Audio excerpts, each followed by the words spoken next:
할렐루야.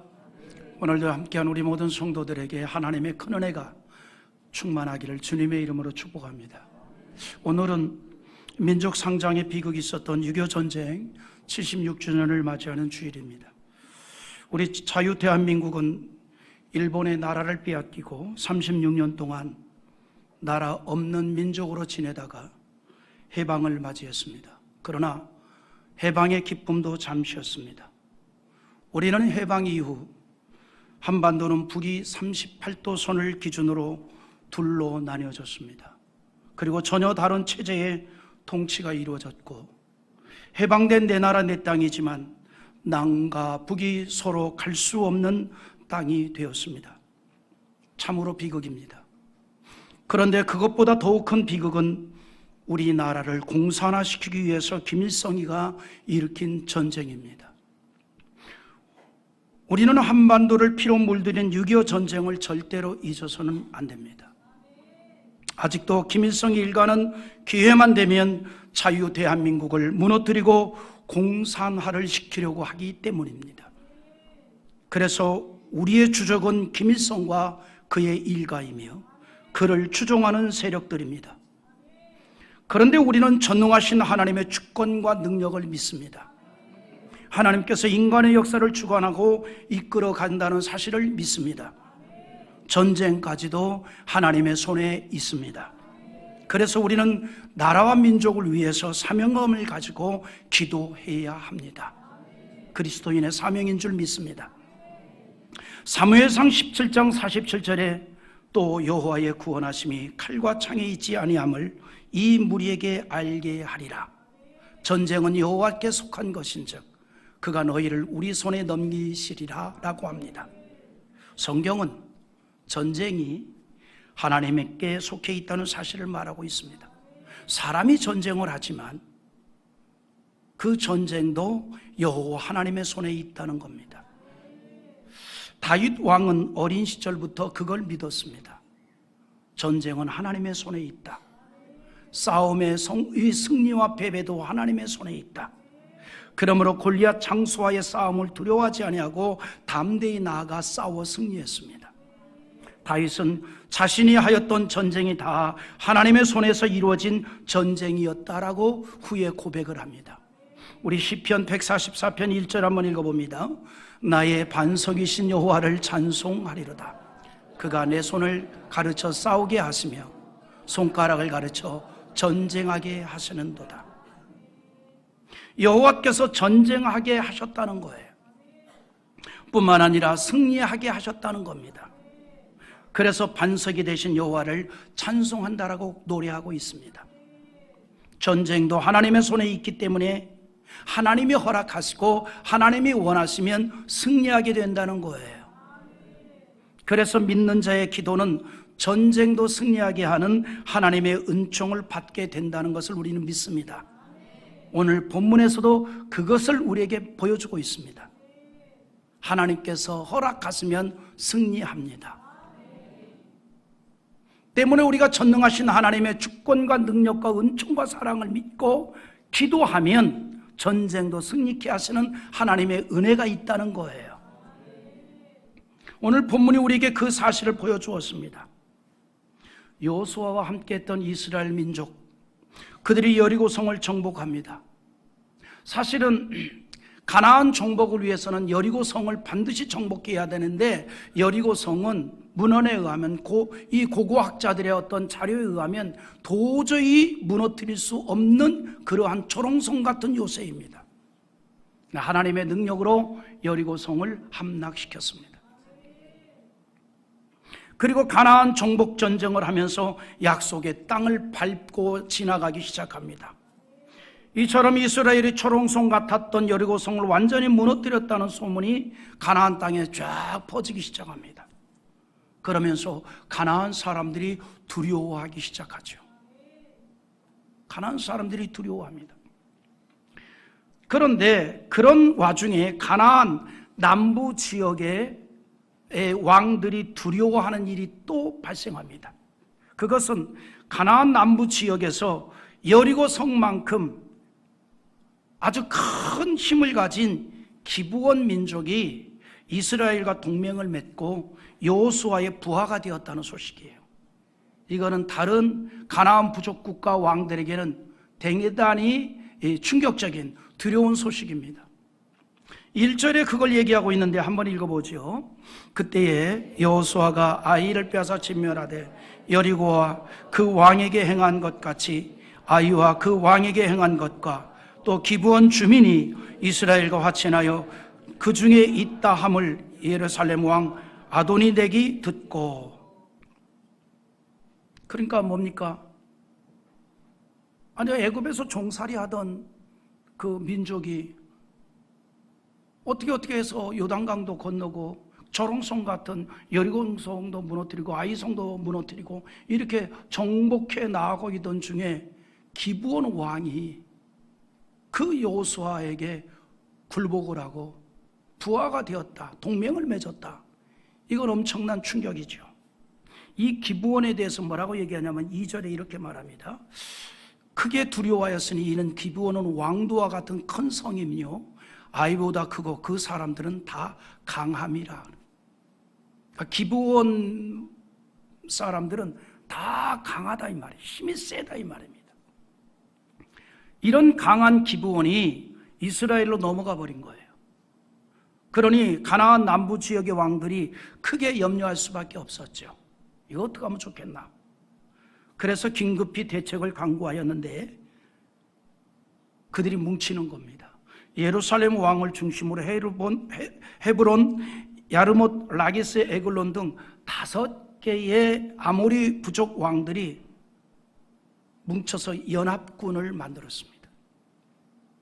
그래서 먼저 자기들을 배신한 기브온을 공격해서 기브온을 먼저 전멸시키고 그 다음에 여호수아의 군대 이스라엘 백성과 싸우자. 그렇게 해서 그들이 5개 왕들이 군사를 연합군을 만들어서 기브온을 공격합니다. 그래서 기브온 성읍을 완전히 포위했습니다. 이렇게 되니 기브온이 이제 비상이 걸렸습니다. 이스라엘과 화친을 맺고 군사적인 동맹을 맺으면서 평화롭게 살아보려 했는데 가나안의 5 왕이 큰 군사를 이끌고 쳐들어와서 자기 성읍을 완전히 포위해버린 겁니다. 기브온은 전혀 예상치 못한 어려움을 당했습니다. 바로 그때에 기브온 사람들이 이제 사신을 보내는 거죠. 여호수아에게 도움을 요청합니다. 그게 6절인데 한번 읽어보죠. 기브온 사람이 길갈 진영에 사람을 보내어 여호수아에게 전하되 당신의 종들 돕기를 더디게 하지 마시고 속히 우리에게 올라와 우리를 구하소서. 산지에 거주하는 아모리 사람의 왕들이 다 모여 우리를 치나이다 하매. 그러니까 아모리 5개 부족 국가 왕들이 군사를 일으켜서 자기들을 공격하려 하는데 이제 우리는 당신의 부하들 아닙니까? 당신의 종들 아닙니까? 그러니 당신이 우리를 보호해 주자냐면 누가 보호하겠습니까? 전가를 보낸 거죠. 기브온의 다급한 요청을 받은 여호수아가 지체하지 아니하고 즉시 모든 군사와 용사들과 함께 기브온이 진을 치고 있을 곳으로 올라갑니다. 여기에서 우리는 여호수아의 적극적 성격을 보게 됩니다. 여호수아의 이런 모습이 모세의 뒤를 이어 이스라엘을 이끌게 된 이유입니다. 여호수아는 하나님에 대한 절대적인 믿음을 가지고 있었습니다. 하나님의 언약을 믿었고 능력을 믿었습니다. 전쟁을 승리하게 하시는 하나님을 믿었습니다. 그러므로 요단강물이 언덕까지 넘치는 때에 언약궤를 맨 제사장들을 앞장세우고 요단으로 들어가라는 하나님의 말씀을 믿고 순종하였으며 여리고 성읍을 정복할 때에도 여리고 성읍을 이스라엘 백성들과 함께 돌라라고 하였을 때에 아무 소리 안 하고 아멘하고 돌았습니다. 순종했습니다. 여호수아는 하나님의 말씀에 대해서 하나님의 언약에 대해서 하나님의 능력에 대해서 확증을 했고 그리고 매사에 적극적이었습니다. 하나님은 그런 여호수아에게 모세의 뒤를 이어 이스라엘을 이끌 수 있는 지도자로 세웠습니다. 여러분 기억하시기 바랍니다. 세상은요 적극적인 사람이 끌어갑니다. 긍정적인 사람이 끌어갑니다. 그래서 지도자가 되려면 절망적 상황에서도 희망의 빛을 찾아내야 돼요. 희망의 빛을 보아야 됩니다. 우리 창대 가정 모든 성도들이 가정 지도자들 아닙니까? 직장 지도자들 아닙니까? 어떤 절망적인 상황에서도 희망의 빛을 볼 수 있기를 바라고 찾아내는 자 되기를 원합니다. 우리는 그럴 수가 있습니다. 왜냐하면 창조주 여호와 하나님이 함께하는 인생이기 때문입니다. 할렐루야. 여호수아의 믿음이 바로 그런 믿음이에요. 위기에 처한 기브온을 위해서 전쟁을 하러 나갑니다. 여호수아를 하나님께서 보내십니다. 그리고 그에게 승리하게 될 것을 언약하죠. 8절 한번 읽어봅니다. 그때에 여호와께서 여호수아에게 이르시되 그들을 두려워하지 말라. 내가 그들을 내 손에 넘겨주었으니 그들 중에서 한 사람도 너를 당할 자 없으리라 하신지라. 아멘. 여러분, 이 8절에 여호수아에게 주신 말씀의 내용이 뭐냐면 기브온 5 왕들이 형성한 연합군들에 대해서 두려워하지 말라는 얘기예요. 그런데 이 하나님의 음성을 언제 들었습니까? 기브온의 그 어려움을 소식을 듣고 지체하지 아니하고 군사를 이끌고 나갔을 때 들었습니다. 여러분, 하나님의 긍정적인 음성도 하려고 하는 자가 듣는 거예요. 앉아있는 자가 듣지 않습니다. 하려고 하는 자가 듣는 거예요. 군사를 이끌고 지체하지 아니하고 나아갈 때 하나님께서 음성을 들려주시고 확증을 하십니다. 두려워하지 말아라. 그들을 두려워하지 말라. 내가 그들을 내 손에 넘겨주었다. 이렇게 말합니다. 이 말씀은 이미 하나님께서 이 전쟁에서 승리하게 된다는 결정을 내린 겁니다. 아무리 승리를 약속받은 그러나 이스라엘 용사들이라 할지라도 현실은 녹록치 않습니다. 왜 그렇습니까? 밤새도록 왔어요. 밤새도록 다 지쳐 있습니다. 그런 상태로 전쟁을 해야 됩니다. 뭐 드론이 있는 것도 아니고 뭐 미사일이 있는 것도 아니고 고대 시대에 몸으로 싸우는 전쟁인데 군사들이 밤새도록 와가지고 날이 샜어요. 지쳐 있습니다. 9절에 보면 여호수아가 길갈에서 밤새도록 올라가 갑자기 그들에게 이르니 그랬어요. 밤새도록 왔으니 얼마나 지쳤겠어요. 우리의 현실도 이럴 때가 있습니다. 하나님의 말씀을 통해서 용기를 얻고 기도하는 가운데 확신을 갖게 할 수 있지만 그러나 현실은 여전히 힘들고 고단할 수 있습니다. 그럼에도 하나님의 도우심을 믿고 용기를 가지고 힘을 얻고 신앙의 발걸음을 내딛는 것이 바로 믿음입니다. 여기에 하나님의 기적도 나타나게 될 줄 믿습니다. 하나님의 자녀들이 그런 어려움 속에서 기도할 때 하나님께서는 어려운 환경에서도 평안을 주시고 위로해 주십니다. 그리고 기적 같은 은총을 내려주시는 줄 믿으시기 바랍니다. 하나님께서 힘들고 고단한 환경에서 건져주신다는 사실이죠. 여호수아의 군사들이 그런 체험을 합니다. 밤새도록 달려와서 지쳐있는 상황이지만 5 왕이 형성한 연합군을 상대로 공격을 하였을 때에 오히려 그들이 도망을 갑니다. 자, 우리 한번 11절 읽어보죠. 그들이 이스라엘 앞에서 도망하여 벳호론의 비탈에서 내려갈 때에 여호와께서 하늘에서 큰 우박 덩어리를 이세가에 이르기까지 내리심에 그들이 죽었으니 이스라엘 자손의 칼에 죽은 자보다 우박에 죽은 자가 더 많았더라. 여호수아가 승리를 하게 될 것을 약속하신 여호와 하나님께서 그 말씀을 믿고 나아간 여호수아의 군대를 도와주었습니다. 큰 우박 덩어리를 내려주었어요. 큰 우박들. 연합군을 죽입니다. 이스라엘 자손의 칼에 죽은 자보다 우박을 맞아 죽은 자가 더 많답니다. 그러니까 이거는 이 아모리 족속의 5 연합군들도 상상 못했던 사건이고 여호수아와 이스라엘 백성들도 상상 못했던 사건이 일어난 겁니다. 하나님께서 우박덩어리를 내려서 그들을 다 쓰러뜨렸다는 거예요. 이 전쟁을 승리케 하신 이가 여호와 하나님입니다. 여호와 하나님께서 아모리 이 연합군들이 이스라엘 앞에서 패하도록 합니다. 10절 한번 또 읽어보죠. 여호와께서 그들을 이스라엘 앞에서 패하게 하심으로 여호와사가 그들을 기브온에서 크게 사륙하고 벳호론에 올라가는 피탈에서 추격하여 아세가와 막게다까지 이르니라. 아멘.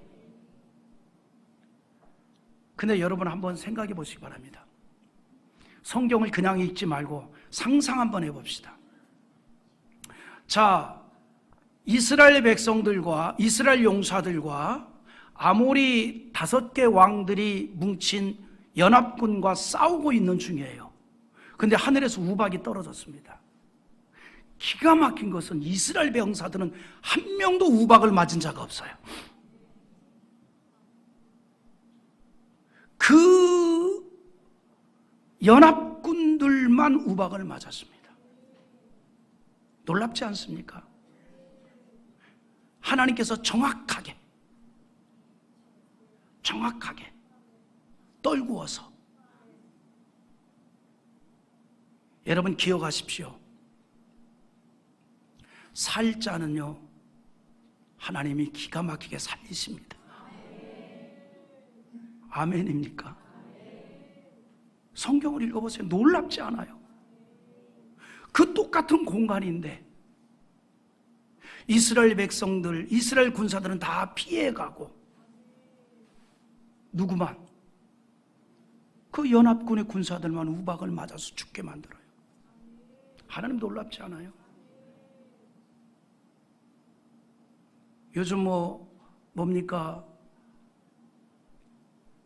이 러시아와 그 우크라이나 전에서 가장 크게 활약한 게 드론이잖아요. 그래서 전 세계가 지금 드론 개발에 혈안이 됐습니다. 또 이란과의 전쟁에서도 지금 드론이 얼마나 역할을 합니까? 정확하게 가서 표적을 공격을 합니다. 그런데 하나님은 이미 그 드론보다 정확하게 표적을 찾아서 공격을 하게 만들었어요. 하나님의 역사입니다. 하나님의 손에 전쟁이 있다는 걸 보여준 사건이에요. 그런데 이 전쟁에서 정말 절정을 이룬 사건이 하나 있습니다.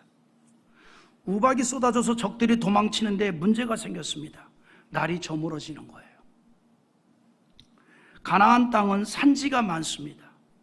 지금 이스라엘 백성들이 전쟁하고 있는 지역이 산지입니다.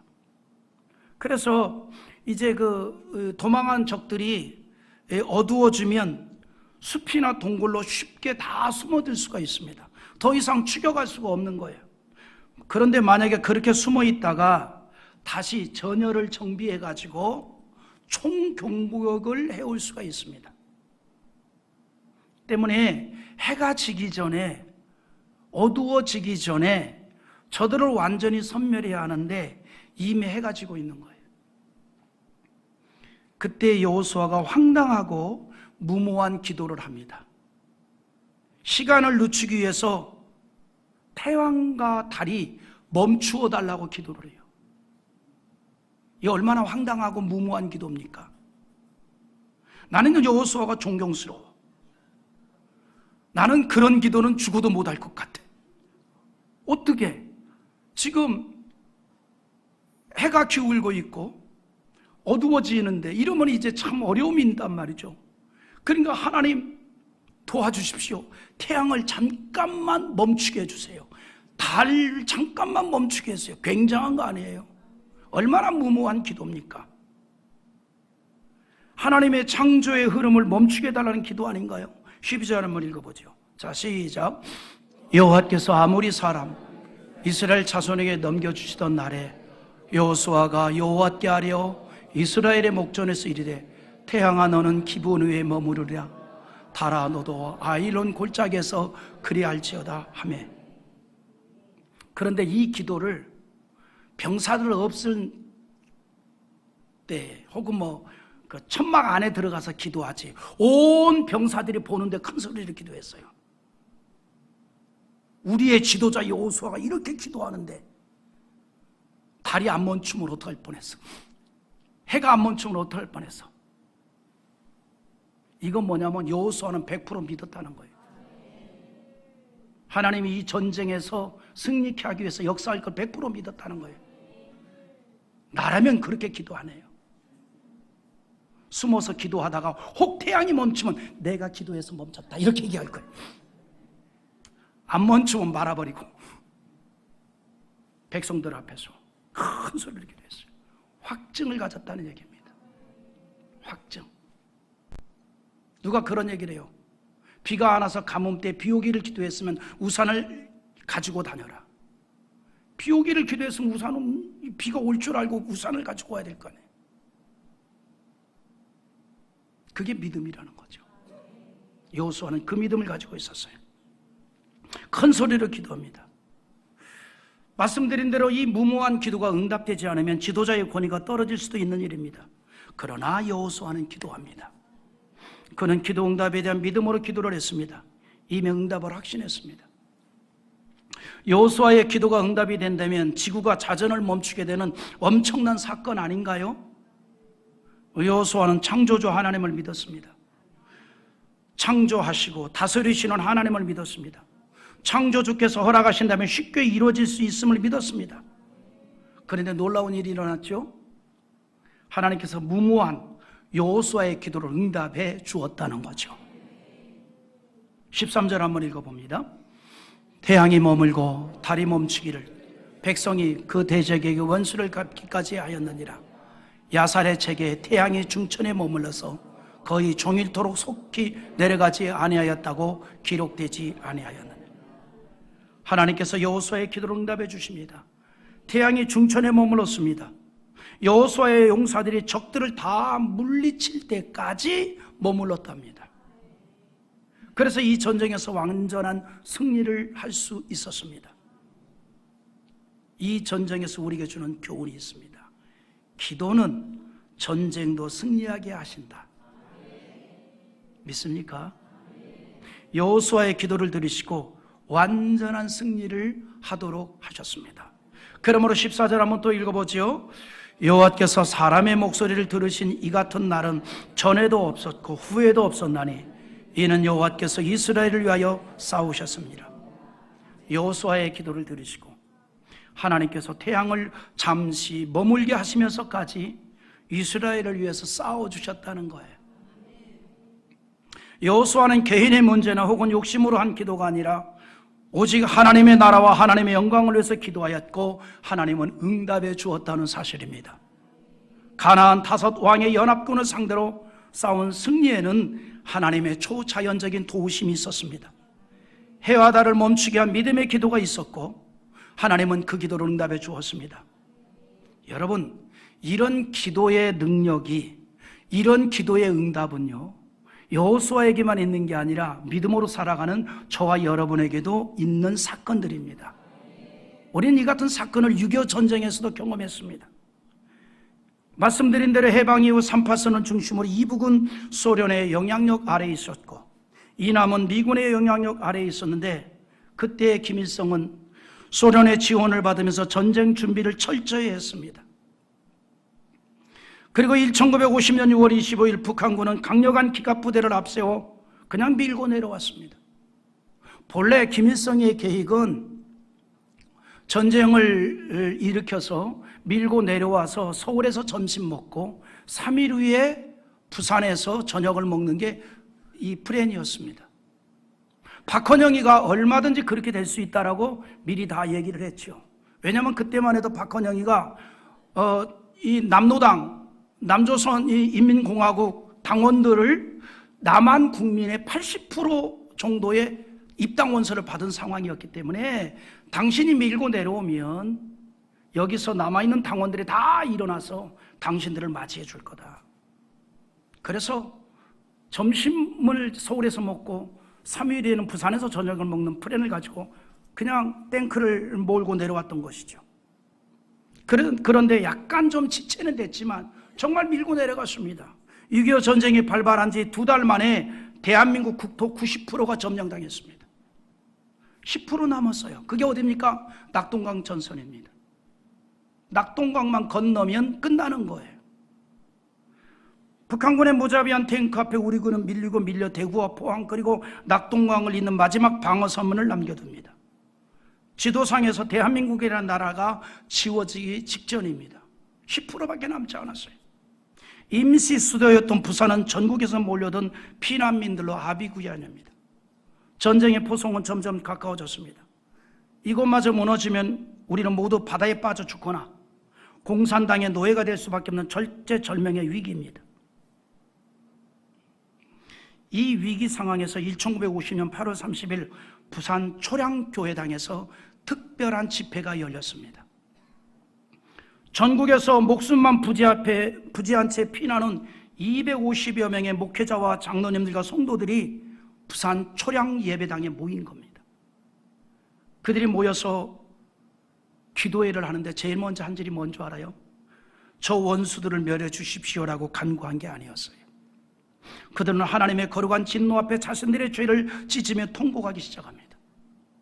당시 한상동 목사님, 박형룡 목사님, 박윤선 목사님, 유명한 보수주의 신학자들입니다. 이분들이 강단에 서서 설교를 합니다. 그리고 외칩니다. 이 전쟁은 우리가 하나님 앞에 지은 죄에 대한 진노의 칼입니다. 일제강점기 시절 신사참배와 우상숭배 앞에 절했던 죄, 해방 후 교권 다툼으로 교회가 4분 5년을 찢었던 죄를 회개해야 합니다라고 외쳤고, 기도회가 시작된 지 사흘째 되던 날 성령의 강력한 임재가 초량교회 예배당에 임합니다. 그리고 울음바다가 됩니다. 그리고 이 민족을 다시 한번 살려달라고 눈물로 통곡을 하는 거예요. 그리고 처절한 눈물의 구국기도회가 끝난 후 기적 같은 일이 일어났습니다. 인간의 눈으로는 도저히 불가능해 보였던 역전의 드라마가 펼쳐집니다. 그것이 뭡니까? 인천 상륙작전을 성공한 겁니다. 여러분, 세계 전쟁사에 가장 획기적인 전쟁 승리가 인천 상륙작전이에요. 왜냐하면 군사학적으로 인천 상륙작전의 성공률은 5,000분의 1이라 그랬어요. 그런데 그 기적처럼 일어났습니다. 낙동강 전선은 기적적으로 사수가 되었고 마침내 9월 28일 서울을 수복하게 됩니다. 전쟁을 지휘했던 메가더 장군마저 뭐라고 얘기한 줄 알아요? 오늘의 승리는 오로지 하나님의 도움이 없었다면 불가능했을 것이다 라고 고백했습니다. 당시에 미 국동군 해군 사령관 터너 조이 제독이 한 말이 있습니다. 인천 상륙작전을 반대했습니다. 왜냐하면 인천 상륙작전의 성공 확률은 5,000분의 1도 되지 않습니다. 반대했어요. 불가능한 작전이다. 그래서 일부 참모들은 대안으로 인천이 아니라 전라북도 군산이나 경기도 평택 포승면 앞바다로 장소 변경을 권면했습니다. 왜냐하면 인천 앞바다는 조수 간만의 차가 너무나 크기 때문입니다. 상륙작전에 적합하지도 않아요. 큰 핸디캡을 가진 인천 상륙작전이었습니다. 그런데 5,000분의 1이라고 하는 그 기가 막힌 확률을 뚫고 인천 상륙작전이 성공했습니다. 전세를 완전히 바꾸어 버렸습니다. 국토의 90%가 점령당한 상황에서 낙동강 전선을 사수한 것은 군대의 힘만이 아니었습니다. 부산 초량교회 마룻바닥을 적셨던 눈물의 기도였습니다. 목숨을 걸고 부르짖었던 그 회개의 기도가 하늘 보좌를 움직였고 이 나라를 살려냈다는 사실입니다. 지금 우리나라는 또 다른 영적 사회적 위기 앞에 서 있습니다. 사회 곳곳에서 사회주의가 뿌리를 내렸고 공산당 사상으로 물들어가고 있습니다. 우리가 나라와 민족을 위해 눈물을 흘릴 때 76년 전 낙동강 전선의 위기에서 대한민국을 구하셨던 그 기적의 하나님은 오늘 우리의 삶과 우리나라의 구원의 능력을 베풀어 주실 것입니다. 기도는 전쟁도 승리하게 합니다. 우리의 간절한 기도는 위기에 처한 자유 대한민국을 하나님의 사랑의 능력으로 구원해 주실 줄 믿습니다. 그래서 우리가 나라와 민족을 위해서 사명감을 가지고 기도하자는 겁니다. 하나님이 이 나라, 이 민족을 위기에서 건져 주옵소서. 흩어져가는 사상이 바르게 세워질 수 있는 민족이 되게 해 주옵소서. 야고보서 5장 16절에 이렇게 우리에게 위로와 확신의 말씀을 주는데 같이 읽어봅니다. 그러므로 너희의 죄를 서로 고백하며 병이 낫기를 위하여 서로 기도하라. 의인의 간구는 역사하는 힘이 금이니라. 아멘. 누가 의인입니까? 예수의 보혈로 구원받은 저와 여러분들입니다. 우리의 기도는 역사함이 있습니다. 그래서 어려움에 있습니까? 기도하십시오. 절망 중에 있습니까? 기도하십시오. 도저히 내 힘으로 해결할 수 없는 문제에 부딪혔습니까? 기도하십시오. 개인의 삶과 가정과 사회와 민족을 살릴 수 있는 길은 하나님의 사랑의 은총입니다. 우리의 기도는 하나님의 사랑의 은총을 받게 할 것입니다.